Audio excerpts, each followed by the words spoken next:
house this morning and worship thee. We're glad that the Bible says, and where 2 or 3 are gathered together in your name.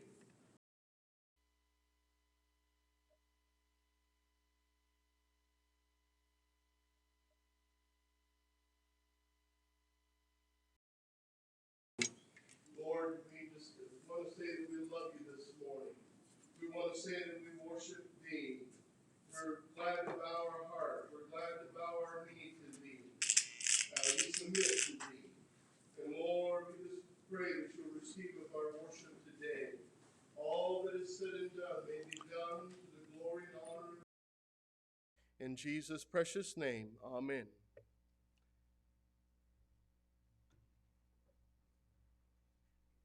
Get your hymnals and turn to number 5 this morning. One they were playing, How Firm a Foundation. Praise and worship hymn. We stand together.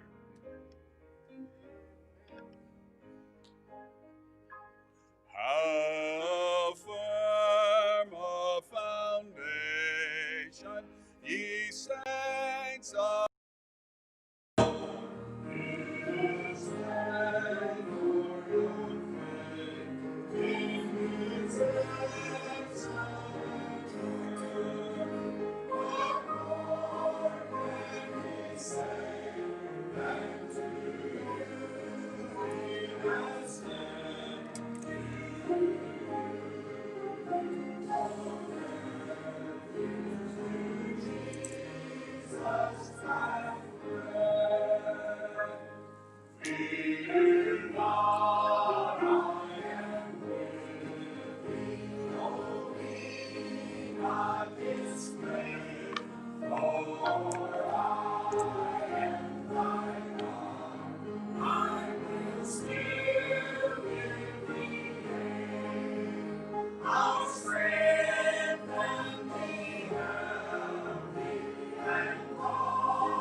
Do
we have any prayer requests this morning?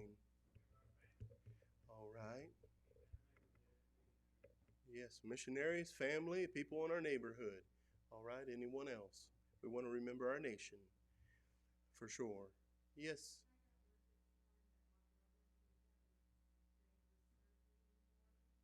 Okay. Oh, all right, sure will. Remember Marcia Carlson's brother. His name is Don. All right. Yeah. Okay.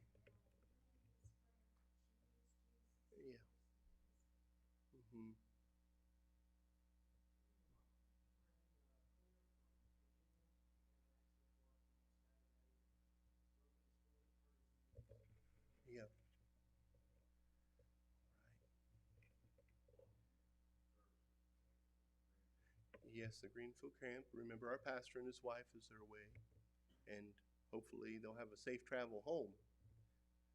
Okay. Anyone else? Yes.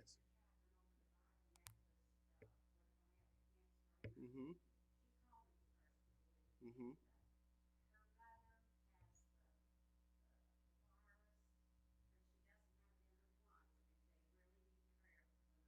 Okay. All right. Okay. All right. We'll stand together. Brother Emmons, will you please pray? And then at the close of that, we'll say the Lord's Prayer together. Amen. Yes. Yes.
There will be service here tonight. Somebody asked me who's going to be preaching tonight. I don't know whether I should say. It might be a surprise.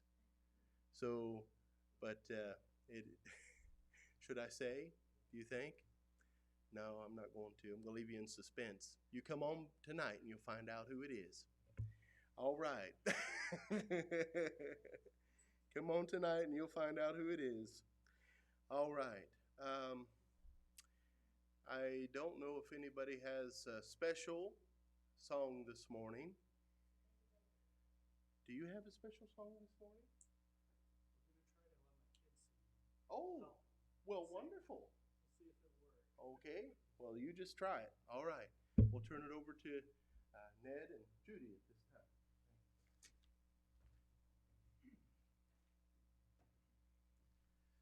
All right. thank you very much for letting us come. It was a couple weeks ago I contacted Brother Cole about coming, and then everything happening, and anyways, it was a little bit of a short notice, but it all worked out, and we're glad that, so thankful we could be here this morning. I do have, my children would like to come. Let's rephrase that. I would like my children to come and my wife. We'll see. This is the first time they've done this outside of their church. We get our kids together in the church, and they come up and do some singing sometimes. But I would like them to come and sing a song with us. And if you guys know it, it's "My God Is So Big."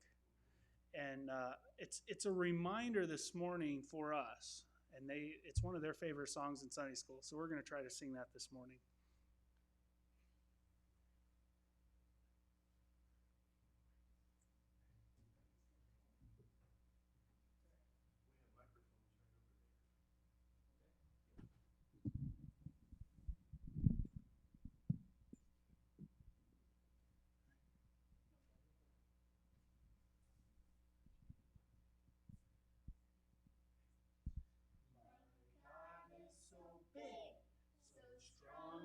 So mighty, there's nothing my God cannot do for you.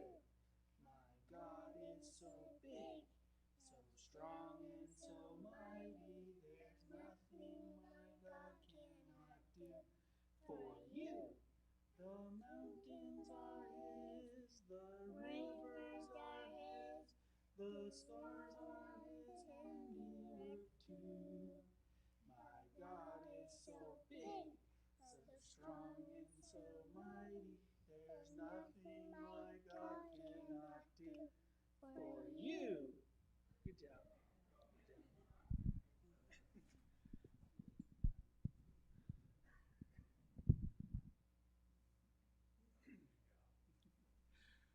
You know, that is a children's song, but it's so many times. It was interesting. There was one time. There was some stuff going on. I honestly don't remember exactly what was going on, but it was kind of stressful, and there was a lot going on. And my wife and I were talking, and all of a sudden I heard my daughter in the other room, and she said, "God said we're gonna make it." And she's just singing that song over and over again. I was like, that's a good reminder. So, children's songs are a great reminder for us this morning. I want to start out by sharing a scripture verse with you. It's a verse that God gave me before I went to college. Actually, I was praying about going to college, and I was trying to decide what to do. And God gave me this verse in Psalms 121, verse 8. "The Lord shall preserve thy going out and thy coming in from this time forth, and even forevermore." You know, that scripture has been a powerful thing through my life. I sometimes feel like my life has been a long time, and I sometimes feel like my life has been very short. But it certainly has been true. This passage of scripture certainly has been true in my life. Some of you know us. Some of you know a little bit about us. So I want to give a brief overview of who we are. We work with Evangelistic Faith Missions, and my wife and I both come from Western states. She came from Colorado, and I actually came from South Dakota. I grew up on several different mission fields, and she grew up in a pastor's home there in Colorado. You know her dad more. But we had to go to college in Pennsylvania to actually meet. Now, when we were dating, it was interesting because we figured out that we had been in one church service together. And there were some circumstances around the church service, and we had just moved from Canada, and I was in that service. We actually never even met. It was very interesting, but we actually figured that out. So that was kind of interesting. But we got married, and God led us to work in Detroit with Urban Ministry Division. I want to pause that, and I just want to ask, how many have ever heard of McDonald's? You don't even have to really raise your hands. They claim that they feed 68 million people daily. And they do this because they have stores everywhere. did a trip over to another country, and we were in Dubai, United Arab Emirates, and there was a McDonald's. It was very interesting. But what I'm saying is they have stores everywhere. And at EFM, we believe it's possible to reach the world. Sometimes it's a little bit hard to see that, but I believe, and we believe it is, but we also believe that we would reach the world by establishing strong communities everywhere. How we do that, look at the apostles in Acts 14:23. I'm not going to read the whole verse there, but the first part of that verse says, so when they appointed elders in every church, it was just explaining some things. They established churches to finish the job of local evangelism. And that was the way that they were going to reach the world. That's the way that we're going to try to reach the world together, is to plant local gospel centers. A little bit of history again. I want to go through this, and we'll talk about where we are in this. But EFM first went to Egypt. The missionaries first went to Egypt in 1905. In the century following, more than 120 missionaries or individuals have served on mission fields. Over 300 churches around the world today are a result of those labors. I'm not going to read these countries, but you're welcome to. But there's 11 countries. Now, I have 10 listed because I didn't list the U.S. as one of them, but obviously we're in the U.S. as well. But there's these different countries, and they have many different aspects. In Honduras, you may have heard some of going on there. Honduras, there's a chicken farm, a water treatment plant, a clinic, a coffee plantation. Those aren't just to make somebody money somewhere. Those are tools. Those are ways to reach out. In some Asian countries listed, there's China, India. There's some teachers going in there trying to reach out to others. Guatemala, there's some self-supporting churches. The Schaeffers are working there very hard. In Egypt, there's now 75 churches and a Bible college. In fact, they do broadcasts throughout the Arab world. In Eritrea, this is something that's just started happening this year, and there's a lot more persecution going on right now. In fact, you can see some of these pictures. The teacher there, he went to prison for 10 years. No really charges other than the fact he was teaching in a Christian school. There's over 35,000 students enrolled in the Christian schools in Eritrea there that came from EFM. Eritreans started churches. They've started churches in multiple different countries: Germany, Switzerland, South Africa, Kenya, Uganda, and there's several more. But the point here is the idea of planting local communities that can go out and can reach out to others. We have a couple coming on, hopefully, Lord willing. Thailand will be doing some work there, and Libya maybe doing some work there. The Ivory Coast, there's going to be some work starting there. So there's things happening all around the world, and I want to give that big overview, and I feel a little overwhelmed sometimes when wow. But I want to bring it down to focus and share a little bit about where do we fit in. You know, the first thing that people asked us, usually when we said, well, we feel like God's calling us to Detroit, the first question usually was, why? Why? Why Detroit? And the very simple answer to that is people. People.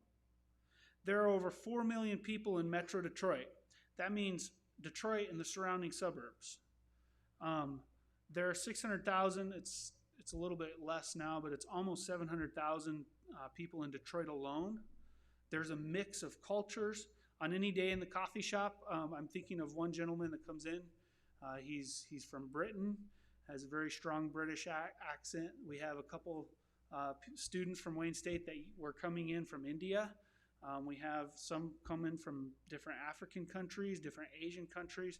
There's a large mix of cultures and people there. This spring, excuse me, I was plowing or snow blowing some snow off the sidewalks. And we have about 2 blocks of sidewalks that we have to take care of. And so I got the snowblower, I got it all clean. And when I went to salt it, we have this nice little seed spreader, and it works awesome. You know, I just push it down the sidewalk, and Usually takes about 2 50-pound bags of salt that I have to spread over everything. And as I'm going along, the salt spreader starts to break. The axle actually had rotted through and it was breaking. So I'm trying to be very careful, and all of a sudden it broke. So I'm walking, pulling this thing behind me, dragging it along and tossing handfuls out. And I was trying not to mumble, but I was like, I have a lot to do, and it'd be faster if this could just go. And all of a sudden it broke again. And I was kneeling beside it, trying to do stuff, and I was throwing salt out, and I saw this young man walking down the sidewalk. And so I said hi to him, and I noticed he kind of had this, his eyes were just distant. And I said, "How are you doing today?" He said, "Do you know anything about that church over there?" And I was across the street from the mission. And so I talked to him, told him who I was, and he said, "I want to talk to somebody about a Bible study." He said, "I don't want to be a Christian. I just want a Bible study." So I said, "Well, let's go to the coffee shop. I'll get you something, and we'll go in." We sat down. Long story short, his dad was not doing well, and he was scared that his dad would die. Now, my dad had just passed away in November, and so I was able to talk to him about that and share with him through that, as a Christian, how God helped me through that. And it was very interesting because his dad gave him a Bible, but his dad was not a Christian at all. He said, "My dad wasn't a Christian." He said, "But my dad gave me a Bible and told me to read it." And he said, "So I want to start reading it and figure this out." So we talked, and he had a couple hang-ups, and we tried to talk about that. And I actually spent probably about an hour and a half with him. We were supposed to have a Bible study after that, and I've tried to get a hold of him, and there's been no contact since. I don't know exactly why, but I do know that God had the salt spreader mess up, because if the salt spreader hadn't messed up, I would have been already done with sidewalks and I would have been gone. I was on my way to do something. I am thankful for that, but it's amazing to see how God works, because seeds are being planted. Seeds, some people plant, some people water. Talk about that. And that just explains a little bit about our shop and our ministry and everything going on, because that's kind of what can happen on a daily basis, as some of you know. One of the ministry aspects is the coffee shop. I mentioned that. Sometimes it seems like it's the all-consuming part, but God is working. Some of you that don't know, I don't know if somebody mentioned getting the Herald, the Missionary Herald. Have you heard about the shop? Have you gotten the Missionary Herald? Does anybody here get that? A couple? Good. All right. So I'm not going to spend a lot of time on the coffee shop explaining the background. You do know we opened a shop, and about 4 years ago we started the planning. Many, many long hours of work that were put into that. We prayed throughout that about it sounds interesting, but we even prayed about the paint, the color of paint on the wall. So, well, why? Because we wanted a warm, welcome haven for people to come in. We wanted that, and we know that it's God's Spirit that gives, but we also know that God guided us through all those decisions. Here's an example of that. When we were planning, some of you may have heard this, we were planning we wanted a back counter by where they do dishes. And the reason we did that is because we were in a restaurant, and we heard this college-age student talking to her friends, and she said, "So what is intelligent design anyways?" Okay, well, that's an awesome conversation. What an open-ended question. We could tell you. And so we wanted, when we heard that and we saw that, we wanted to have a back counter where people could come and sit. And this is amazing, because our regular people, sometimes daily, sometimes more than once a day, some of them, will come in, and we can tell the regulars because they automatically walk to the back counter. They just walk all the way back through the store and sit down at the back counter and start talking to the employees. Generally, what you do is you come in and you order, and then you go sit down, and we'll bring it out to you.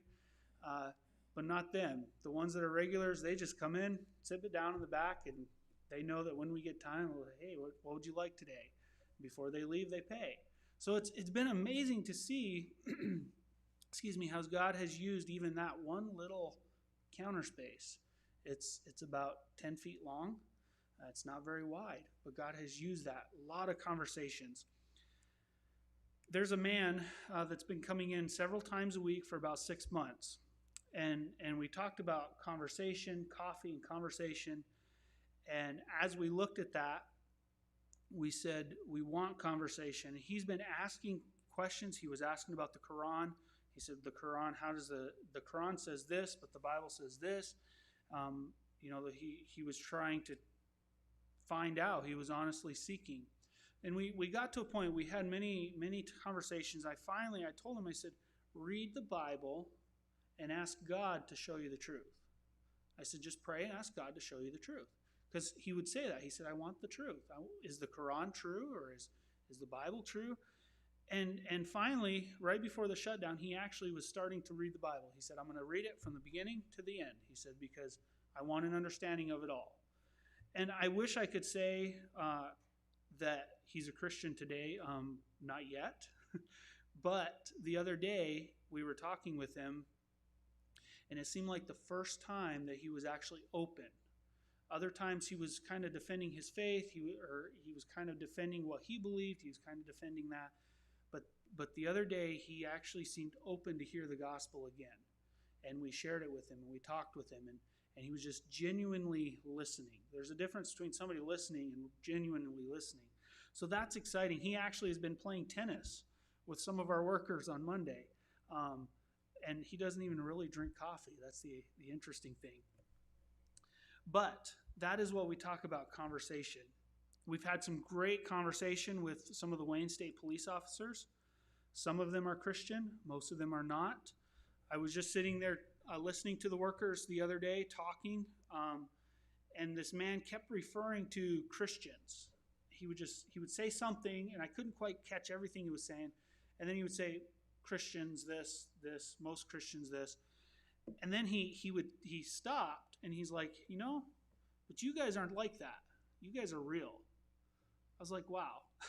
Thank the Lord for little times like that, because God is speaking. That makes my day when I hear that. It makes all the hours of planning and worrying, trying to figure out, is this going to work out right? God worked it out, and God is working in those.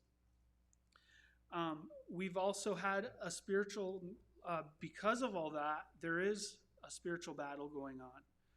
When we shut the shop down and when we close the doors for the night, there's many times that we are totally exhausted.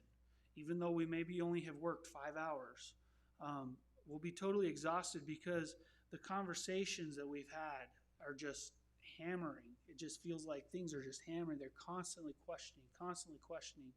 And it's good for us and our spiritual strength, but it's also very tiring. So please pray with that. The devil does not like that the light is shining there, so pray for our workers there. In fact, my biggest plea this morning is for prayer. Daily prayer for our workers in the cafe. Daily prayer for my wife and I. Daily workers that God would help that show through. Besides that, I'm also the pastor of a church there. You will be reading more. If you read the EFM paper, you'll be reading more about the Gwilliams. This last article that just came out they talked about them. They've been working in Arab ministries in Detroit for a while now. Their plan is to eventually go from Detroit to another country and be missionaries there. With the church, with the cafe, I haven't had as much time as I want to focus on just the church. But things have still been happening. During the shutdown, we were able to take a bunch of bags around to our neighborhood homes where we knew they had children. I believe, yes, you can see a picture there. And we were able to give a game, several coloring books, several game books, crayons, some tracts, just a pile of stuff. The one picture there, that's one bag worth of stuff. So we were able to share that and hopefully reach some people. We also have Trader Joe's. You've heard of that company. Trader Joe's donates food each week to the mission. There's anywhere from 8 to 15 individuals, families that benefit from that. We have focused generally more on the church and people that we know that need the help. It's not as much as a big food pantry, as much as it is just being a way to reach out. There is other ways that we do that. When I went to Detroit, I was a little leery of giving food out as a food pantry. And some of you might understand this. It might be a little bit interesting, but the idea is because there's a lot of people that just want to help. They just want to help. And they mean well, but they aren't really helping in the long term. Down the street, for instance, is a homeless area, homeless shelter, and people are there constantly. People are coming in, and I saw someone had brought this huge box. It was probably about this big, maybe about that deep, sitting on the sidewalk, and it had a bunch of sandwiches in it. And a man walked up, and he didn't like the sandwiches, so he started grabbing them and throwing them just behind him. I don't know what his problem was, and so that when I see that, it just bugs me. It really does. There's multiple church groups that go to that one area, and they come in and they'll clean it up. And 2 weeks later, it looks the same. But as I was there, and as I had this mentality, as I was going to go there, I was like, we're not going to do anything like that. We're not, that there's plenty of other programs. God kept speaking to me, and God told me, Jesus never said, let the government feed them or let somebody else feed them. He said, what are you supposed to do? Clothe them, feed people that need it. And so I was like, well, the challenge is for us, how do we fulfill God's command, at the same time be wise with what he's given us? And I can't say we have all the answers, but I will say that God has helped us. I was driving home one day, and there was this couple we've been talking to on the side of the road. They said they were homeless. We'd been talking to them for a while, roll our window down, sit there and talk to them. And God specifically spoke to me this day as I was driving up and I saw them and getting ready to stop at the stoplight. God said, I want you to give them the 20 that you have in your wallet. Lord, no, I'm not trying to be judgmental, but that they're doing drugs. They are. And they're just going to go blow that 20 on drugs. I know that. And God very clearly spoke to me, not audible voice, but he very clearly said, that is between me and them. Give them the 20. Okay, Lord. Now, generally, as a rule, we do not give money out. We do have help people. There's times when I've given people gas. The one guy, this was crazy. He's like, I really need gas. And so I said, I don't give money out. I'll take you to the gas station, put some gas in. And when I went to fill his car up, I couldn't even get $5 in. His tank was already filled. So, that's how it goes, but that's all right. Several things have changed since we've come there. And we are helping take part of a mission that has been there since the 60s. And some of the work that they did was very interesting, very good, very challenging. But a couple things have changed. One of the things was they locked their doors. They always had their doors locked, and you had to call to get into service. And I said, the church that we're a part of, we're not going to do that. We want people to be welcome. Yes, that means we may have stuff stolen. We may have things happen, but we're not going to lock our doors during the service. Since then, we had a college student come in, had a rough time. She just walked in. My wife was able to talk to her, able to pray with her. Since then, she's been to our house. She's been out to eat a couple times with my wife. We've had just the last Sunday, actually, a man poked his head in, and I was up front, and we're just getting ready to leave the singing, and so I motioned someone, I motioned them to go back, and he said he just wanted prayer. He didn't have time to stay, but he just wanted prayer. That's what some of our days include. Now, moving forward, that's kind of the history, that's the overview, but moving forward, I'd like to share a little bit about what we would like to do. The coffee shop. Phase 1 is done, get the shop open. That's very challenging. God blessed in tremendous ways, but some of you may not know the coffee shop is divided into 2 buildings, 2 halves actually. And so it's very good because the shop side is actually a little bit smaller than the other side. And our plans for that are we would like to use that as an open space and also as extra shop seating. The building is actually about from here to your back wall back there, in the back little overflow area back there. So it's a lot of space, a lot of usable space. God has worked. If we want to have special music, we can. If we want to do a cooking class, we can. Those are just some ideas we've played around with.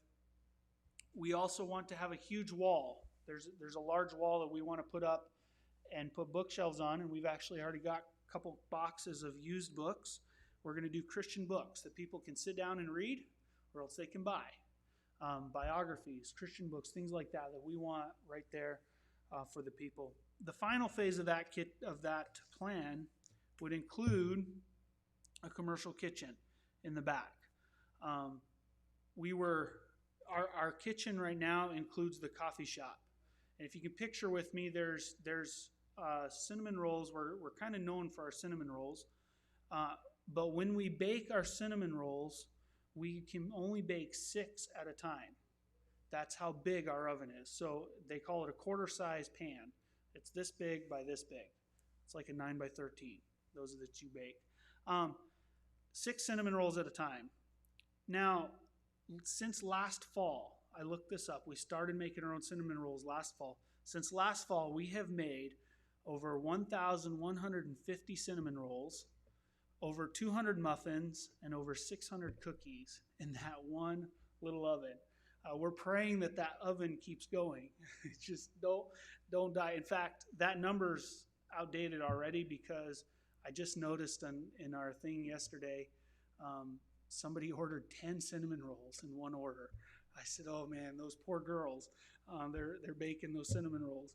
But we've been baking the cinnamon rolls. We've been putting them out, and we've become known. One lady came in, an off-duty officer came in with his wife, and she said she wanted to meet the ones that were making the cinnamon rolls. And so they took 2 home with them. That's why I'm sharing that, because I'm sharing why we would like to do a bigger kitchen. We want a bigger kitchen in the back so that we have more room, more capacity to do that. Several obstacles, real quick, I want to share with you several obstacles. The furnace. It's an old furnace, and it was actually going to cost us between $15,000 to $20,000 to put the furnace on the roof.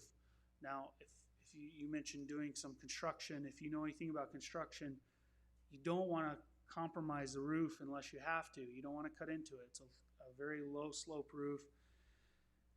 So we were praying about it. I said, well, we don't really have much choice. And so we had a guy come out. Let's get him to give us an estimate. And we got looking around. He said, you don't want to do that. He said, we got to get supports in there. We got to cut your roof. He said, it's going to be $15,000 to $20,000. I said, yeah, that's what we thought. But we don't really know what else to do. And because the furnace is older, we have to move it out of the kitchen. It's in the kitchen right now. To be a commercial kitchen, you can't have the furnace in the kitchen. And he said, well, why didn't you put it right up there? And we looked up, and there's a level up there that's kind of in the ceiling, but it's a solid, the ceiling.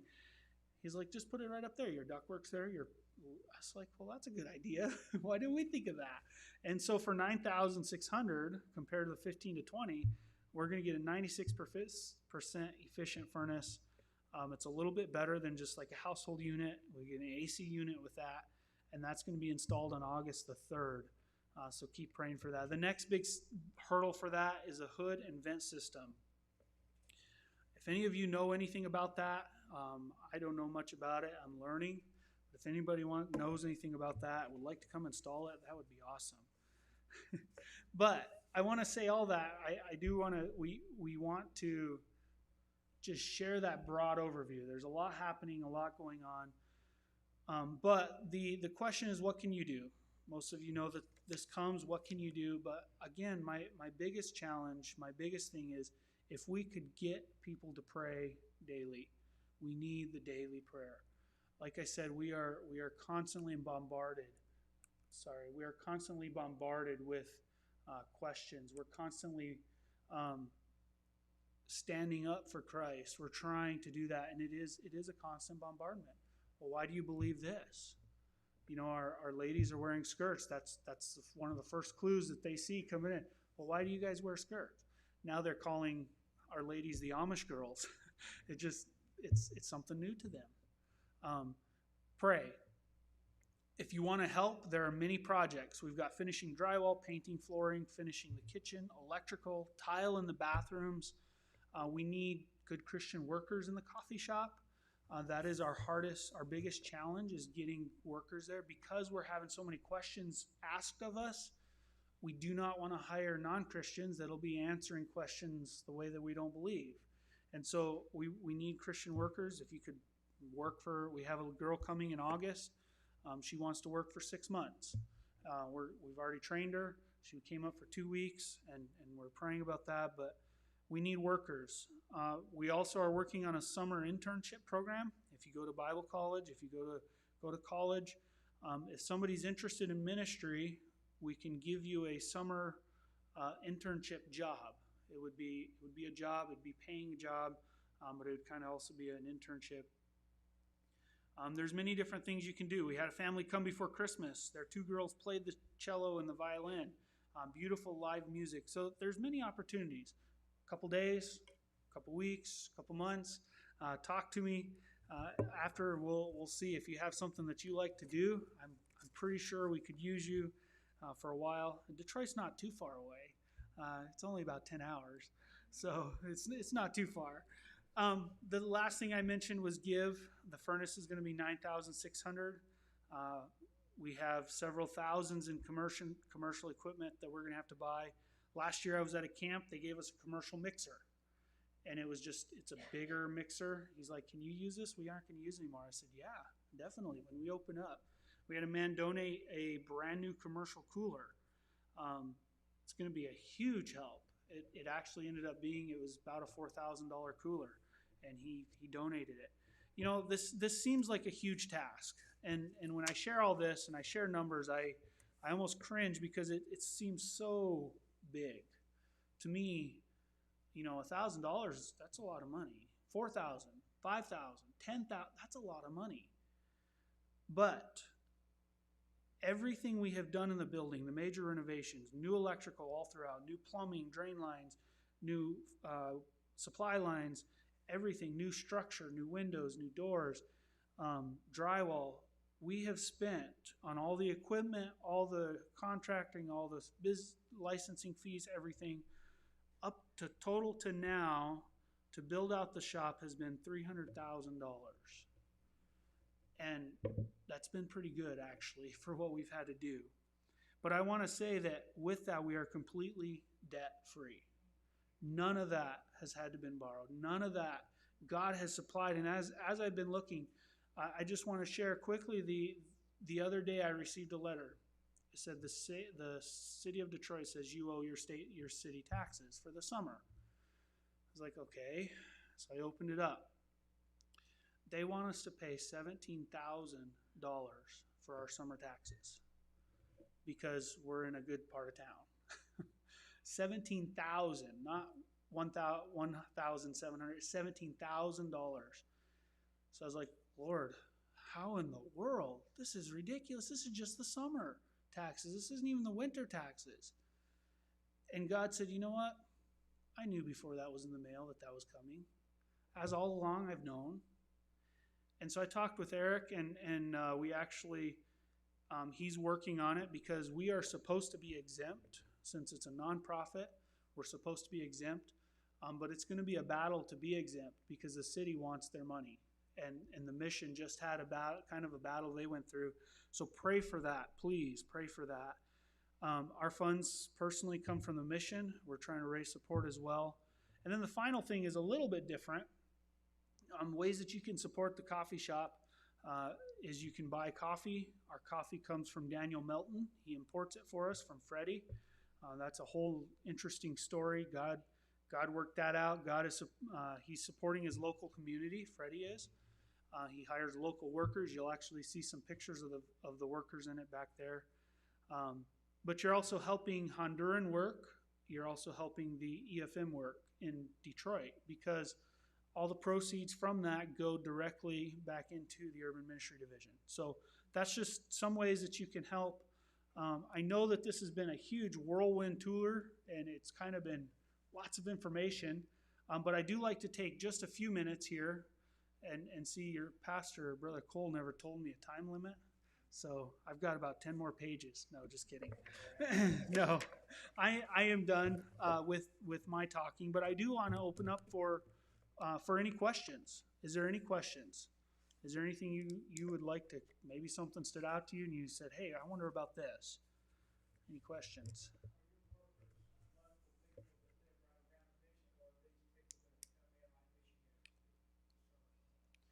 That is a good question. It actually, I don't have a quick answer. It's both.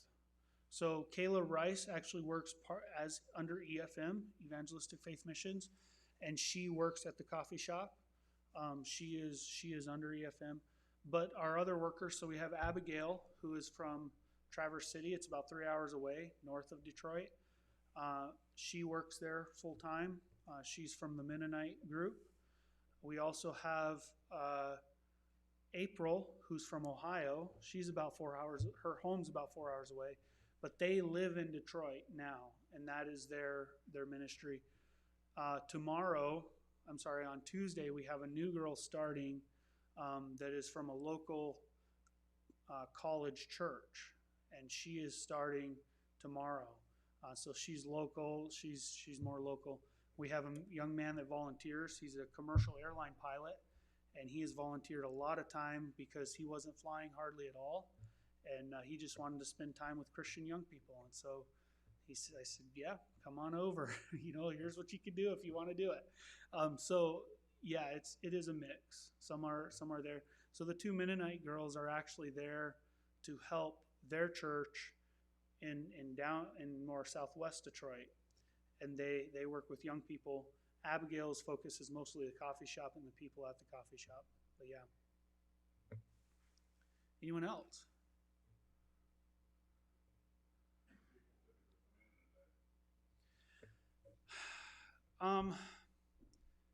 We don't track the people as much as the sales, like our computer tracks the sales.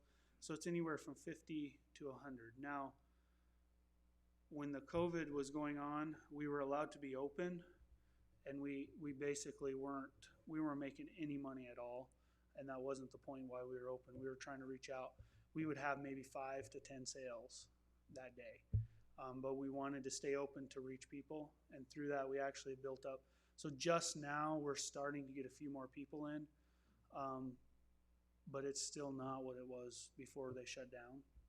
Does that make sense? So a good day would have 50 sales right now. That would be a really good day. Yeah. Now one sale could mean 3 people. So, yeah. Anyone else?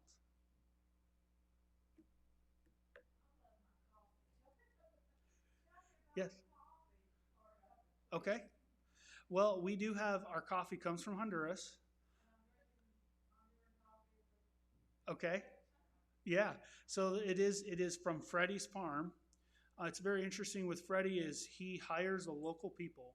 So a lot of times coffee farmers will hire just people from out of country to come in and just pick all their coffee, and then they go on to the next farm, pick all their coffee, and it just goes on. Kind of like harvesters here in the U.S. They just travel and they just do the harvesting. But there, he hires the local people to do it. And so you'll actually, the idea is keeping the families together. Because a lot of times with them having jobs, they don't have good enough jobs there. So the dad or the bigger and the older brother sometimes will move away and get jobs. And so it just tears the families apart. So Daniel Melton when he went to Honduras, he said, what can we do to keep these families together? How can we provide income? How can they work? And that's where the water treatment plant, the chicken farm, things like that came in. And so Freddie has been working. He's a 3rd generation farmer. He produces this. We actually pay him, depends on what coffee prices are going, but we actually pay him almost double what he would get from someone else because we pay him directly. We're not going through another company. I'm paying less. It's really interesting, but I'm paying less per pound than I would if I had bought it from someone else. But he actually is getting almost double what he would be getting if somebody else was buying it, because there's a middleman and then there's another man, and then there's an import. Anyway, so that's our idea is trying to have that local support. The coffee, we do like a medium roast. We do one roast. This one is I don't know how to describe it exactly. It has a little bit of a citrus flavor, but it has a little bit more chocolatey too. The tasting notes on it are pretty good. Yeah, does that kind of answer some of the questions? Yes. Yes. You can. You can order it through our website. You can order the beans, or you can order it already ground. What we do is we grind it as soon as you order it. We grind it and send it out. We get it roasted about every week, so we try to have that fresh roasted. Yeah. Yep. All right. Anyone else? I don't want to take too much more time.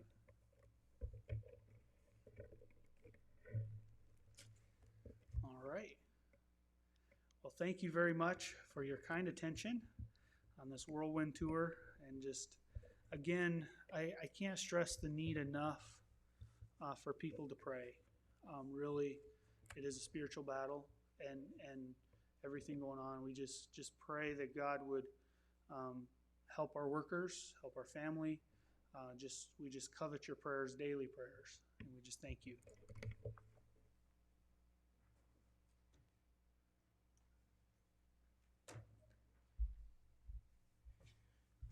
Thank you, Ned, and thank you, Judy, for coming along with him. And we thank you for your ministry work there. At this time, we'll take up our offering. If the ushers will come, please.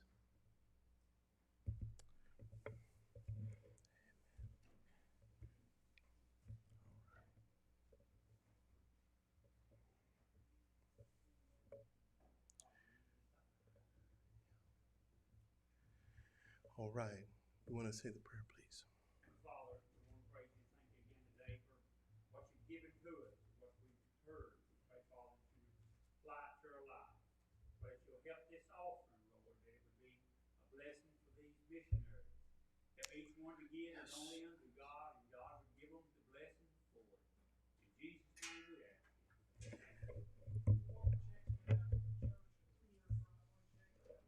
Out to the church.